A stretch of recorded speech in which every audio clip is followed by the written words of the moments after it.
Lea, ilan ang mga Pinoy na pinakawalan at ano na ang susunod na hakbang ng mga otoridad?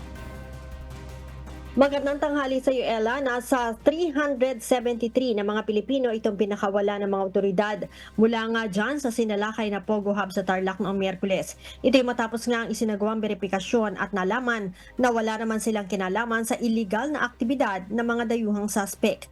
Karamihan sa mga Pinoy na ito ay tagaluto, tagalaba at tagalinis lamang ng mga gusali. Kaya naman inirekomenda ng IACAT at ng DSWD na pakawala ng mga ito dahil hindi naman sila maituturing na suspect. Sumailalim din Ella ang mga ito sa interview at trauma assessment mula naman sa DSWD, habang siyam na Pilipino naman ang nananatili sa kustodiya ng mga otoridad upang magsilbing witness sa illegal na operasyon ng naturang Pogo Hub. Nauna nang sinabi ni PAOK Executive Director Undersecretary Gilbert Cruz na ginawa lamang ng mga dayuhan na front ang Pogo, subalit crypto at lab scam ang ginagawa ng mga ito. Bukod Ella sa mga Pilipino, natagpuan din sa lugar sa lugar kung saan 36 na gusali nga ito. Ang iba pang dayuhan na kinabibilangan ng mga Vietnamese, Malaysian, Chinese, Indonesian at iba pa.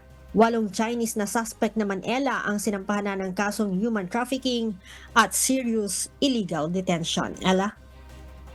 Maraming salamat, Lea Ilagan.